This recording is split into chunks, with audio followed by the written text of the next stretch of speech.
Today I'm going to do a video on a topic that a lot of you have asked for on Instagram, LinkedIn, TikTok. Yes, I'm on TikTok now, believe it or not. And it's basically investment banking careers versus asset management careers. What's the key differences, the pros and cons, all of that.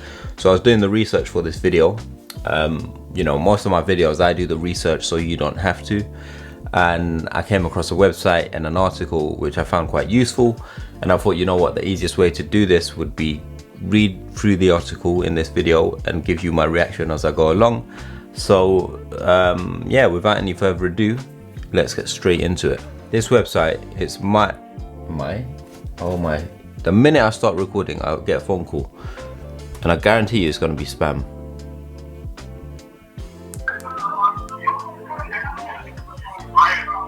Hello.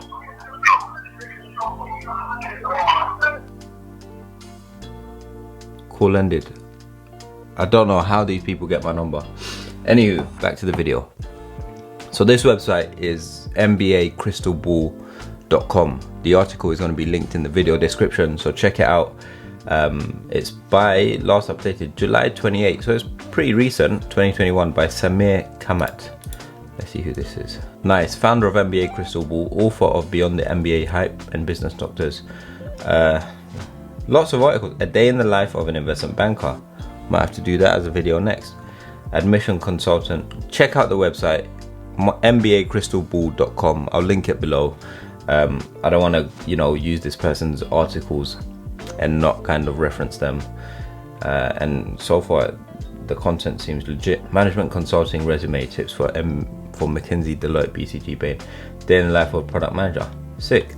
All right, so the article we're reading today is Asset Management versus Investment Banking, Career Choice. Fundamentally, asset management involves managing money that other people have, and investment banking is about raising money that companies want but don't have. Cool? It becomes more complicated as you try to explain the terms in detail, so let's touch upon the basics here. Investment banking involves raising financial capital for companies, governments, and other organizations to help them expand their activities. It obtains this capital from those who are keen to invest and grow their money. IB uses mergers and acquisitions, initial public offerings. So mergers and acquisitions, when companies are taking over companies or they're merging with companies. Initial public offerings, your initial offering to the public of your equity or your stock as a company. Stock purchases and other methods to build capital. Investment banking has a sell side. It sells stock, etc. in order to raise capital. And also a buy side. It advises clients on buying into mutual funds, private equity, insurance, etc.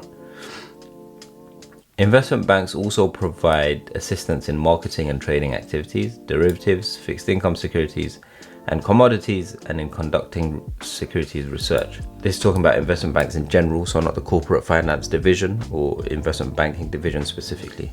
That's these two lines here.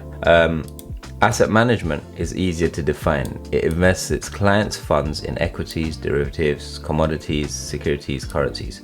These are basically different asset classes in the financial markets in order to grow these investments. It chooses investment vehicles based on clients' requirements and attitude to risk. So in asset management, you're taking money from clients and you're investing it in the markets.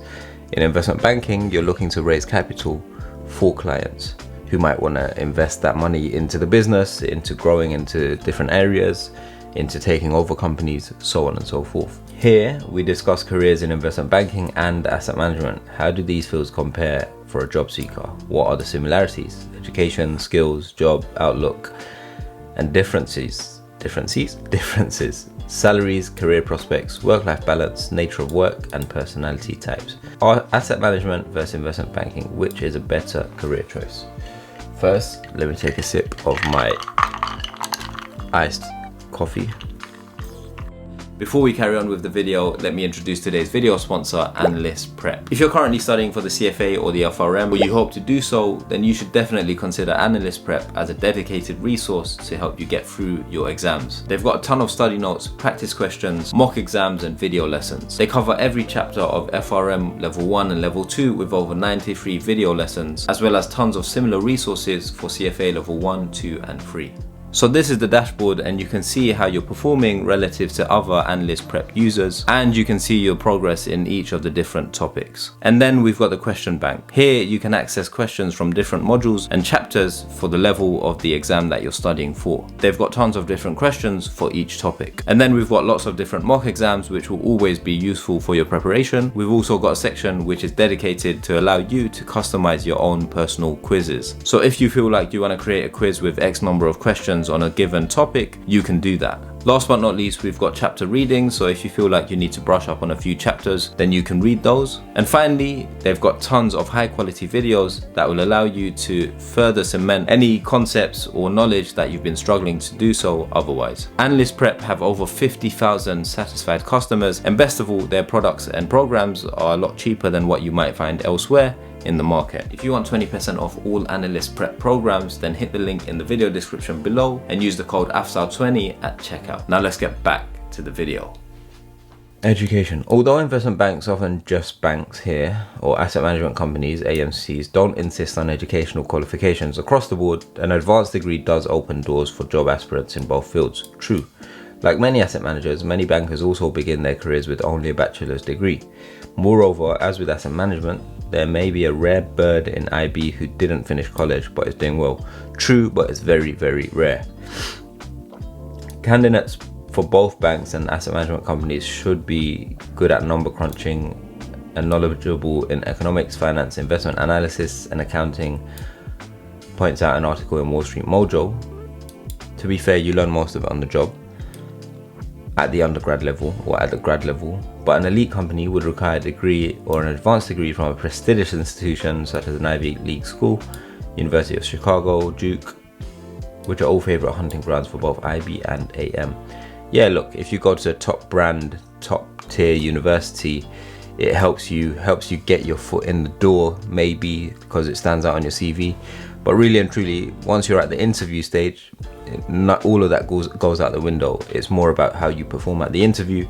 I remember when I was interviewing for my asset management internship at Goldman, before I went into the interview, there was a chick to me from Cambridge and a guy from Oxford, and I went to Queen Mary University. And then in the end, I got the offer and I didn't see them. Maybe they got the offer as well and they chose other companies, but just goes to show it's all about your performance in the interview. And yes, to get the interview in the first place, your CV needs to stand out, and your university is just one line on your CV, so don't pay too much attention to it. Doing an internship is a good way of getting a foot in, since you are already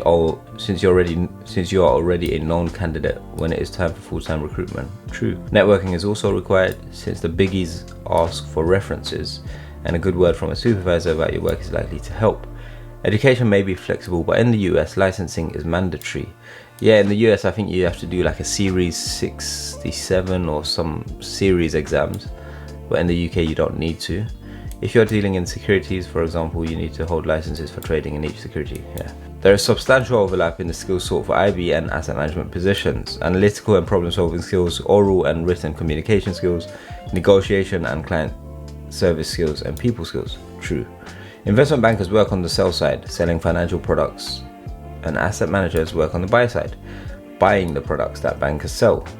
That's right. Therefore, bankers need more sales talent, whilst asset managers need more quantitative and analytical skills, especially if you're on the investment or product side doing the investing in asset management.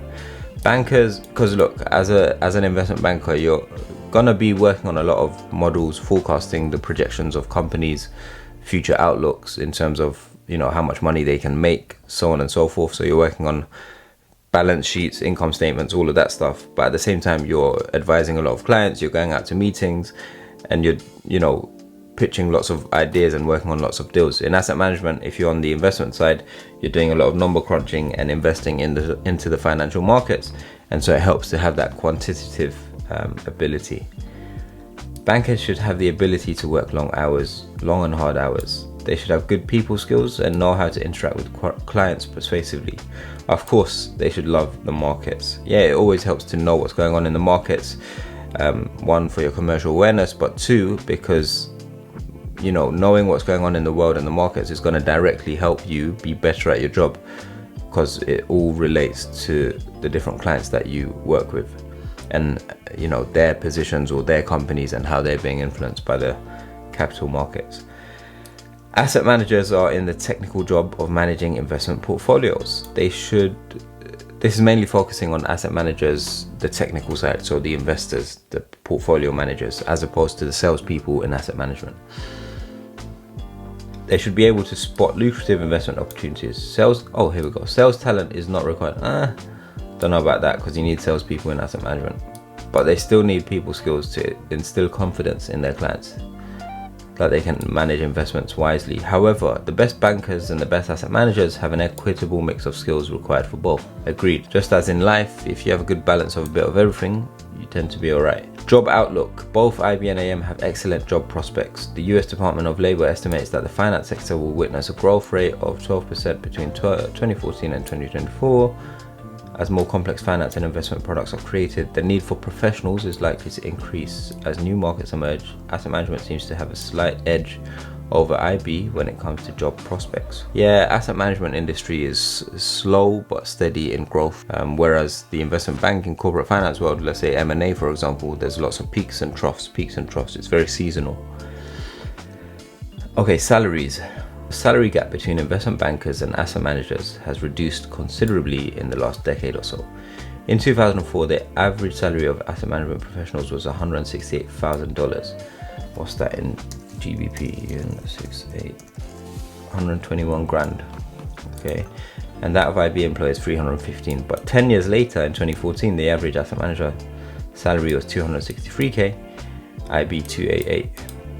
Yeah, I think that's reasonable. Post 2008, pre-2008, it was mad. IB was the place to be, but now, the field is kind of leveling out a bit.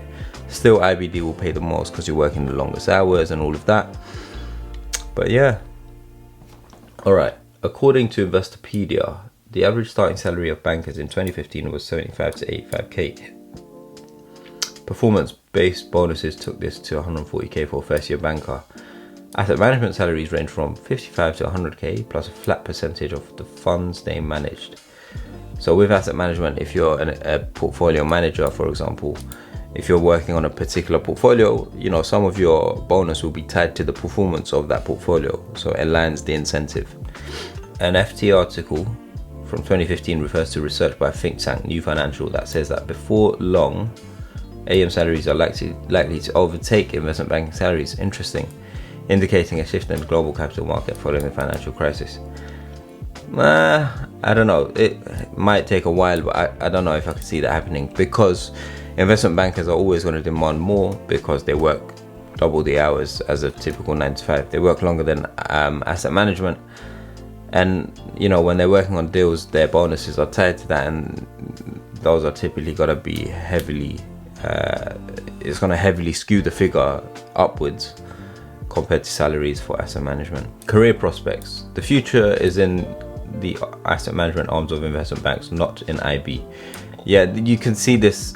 An example would be Goldman's, for example. They're investing a lot more into their asset management business because it's not so seasonal, there's not peaks and troughs, it's constantly growing, and it's a big behemoth, and it's adding revenue consistently. Whereas sales and trading and IB, sometimes it's hit and miss, according to an article by financialcareers.com. The CEO of Top Investment Bank predicted a couple of years ago that the savings pool is growing and there will be a need for more asset managers. Also, what a lot of banks are doing, or what Goldman's is doing now, is they're doing asset management, so managing money for corporations, big clients, but now they're focusing on the everyday person, you and me. And JP Morgan's done this with Chase for the last God knows how long, and so Goldman's is stepping into the retail market with Marcus, its online bank. An advantage of asset managers is that even if salaries plateau or drop, as happened in the case of bankers, the bonuses, which are percentages of funds under management, won't change. Many bankers are leaving their jobs to go into asset management. Same happens the other way as well, and those with transferable skills are succeeding, according to the article. Alright, work-life balance. This one's going to be obvious. IB suffers. Both investment bankers and asset managers have tough work schedules, but compared with the lifestyle of a banker with 70 to 90 hour weeks common in their first year, That of an asset manager is certainly more relaxed with 40 to 50 hour weeks. 40 to 50, let's say 50 over 7 days. No, that can't be 50 over 10-hour shifts. Yeah, I would say 50 to 60 hours. Bankers may also need to travel as part of their work, and their Saturdays and sometimes even Sundays may be spent in office, particularly in the first couple of years. It's true, look, when you're signing up to IBD in your first 2 years, you can expect to work Saturday or Sunday every week. Asset managers, although banks are trying to protect that now, asset managers get most weekends off, though they may be called to work occasionally on Saturdays. Very, very rare. More work. Work hours also depend on the company and the number of different kinds of markets handled by it. Some companies engaged in just one market may have shorter work hours, and some other companies that operate from big centers such as New York, London and Tokyo may have very long and taxing work days. The nature of the work. Students and graduates considering financial careers think of IB as the first option because they still pay better than AM, though the salary gap has narrowed. But what should make asset management equally appealing is that asset managers have the freedom to make investment decisions on their own. For example, as an asset manager and an asset management company, if you are certain that a particular company is going to do well, you would increase your investment exposure to this firm with certain constraints. You are the advisor, but practically also the investor. Of course, if the investment makes a big profit, the asset manager and team take full credit. In contrast, in investment banking, whether you specialize in equity sales, corporate finance or fixed income, you need to convince investors to take a particular action that you feel will grow their investment. You're basically an advisor. Yeah, when you go into corporate finance, IBD, you see your role as an advisor. When you go into, so you're advising corporates, you're advising companies on how to raise money, how best to take over a company, how to merge with a company. Advice. When you go into asset management on the investment side or the product side, you are not an advisor, you're an investor. You are coming up with ideas, seeing where the opportunities are in the market and investing money over a long period of time into those opportunities. So it depends. Do you want to be an advisor or do you want to be an investor? That is the question. Ideally, you want to be the client. You want these bankers serving you and asset managers investing your money, but you know, that's a long game. We'll talk about that in a future video. You're basically an advisor, blah blah blah. Also in IB, you may end up over specializing and therefore often limiting your field of expertise. True, you're very niche, narrow, whereas AM gives you a bird's eye view of the global economy, thus paving the way for a long-term career path. To be fair, exit opportunities from both are very, very good. If you want to go into a hedge fund, people have done that from IB and AM. If you want to work in private equity, it makes more sense to start off in IBD. But yeah, exit opportunities are generally very, very good. In asset management, you also get to meet many private clients besides representatives of companies in which your fund is investing, and you can develop enduring professional relationships. A veteran with 25 years experience in a London-based asset management company highlights 3 advantages of asset management as a career in an article in the Gateway Online. Oh my god, if you don't know about the Gateway Online, check them out. I used to use them when I was at uni. Oh, what? It's not working. The Gateway Online. Find the Gateway something. They basically do interviews and articles on like banking and breaking in, and they do law and all of that stuff. Every global event that affects the markets affects your investments, and as an asset manager, it is at the epicenter most of the time, and an asset manager is at the epicenter most of the time. You get to interact with the representatives of the top management of companies, and you are free to act on your own convictions. The dark side of investment banking, I'm going to do a video on that in due course. Shout out to mbacrystalball.com. Alright, personality pointers. Although bankers and asset managers are both cogs in the same wheel, they have different duties and day-to-day lives, such says an article in Investopedia. Because of this, the jobs are suitable for 2 different types of personalities. Either career will make you rich. Define rich. Rich could be something to one person, could be something to someone else. And also, like, you know, most people, when you enter the workforce, your earnings go up. Most people's earnings go up, and then their expenditure goes up. And then, you know, someone earning 100 grand might have expenditure of 100 grand or more than 100 grand on debt, credit, So they might be more broke than someone earning less than that. So, you know, rich is a very broad term. They are also both prestigious, true. So which will you choose? The answer depends on your personality and priorities. If you're the goal-getter type with great persuasive skills and feel that life is work, you probably will fit in with IB nicely. If you are the cerebral type and are known as a nice person and you give a lot of importance to work-life balance, you are likely to be better off in asset management. Asset management's special side, interesting. Some people who are familiar with both asset management and investment banking say that there is something different about asset management, and not everyone enters asset management just because he or she wants to make a lot of money. Some, it turns out, are also heading a greater calling. They want to help ensure a good return for the ordinary investor too, not just for the super rich, believing that their profession can pursue a social purpose. So what they're alluding to here is, in asset management, you're managing for a lot of money for a lot of pension funds, pension schemes. What is that? So every large company has a pension pot. This is where their employees put money away, so when they retire they have something to live off, a salary to draw down.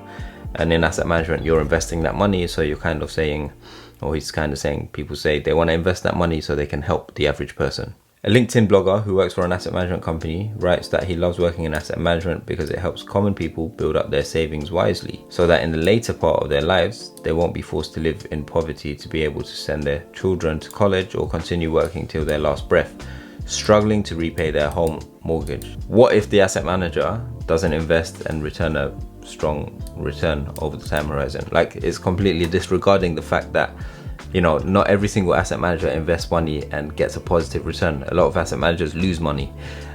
You know, when you're putting money into a pension pot, it's not guaranteed when you retire. Those investments can go down, so you can end up with less than you invest.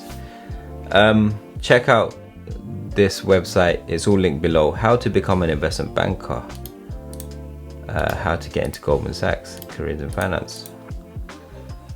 Oh, here's Samir Kamat, founder of MBA Critical. This is great. Personally, I think, what's this? 8 thoughts on asset management versus investment banking, career choice.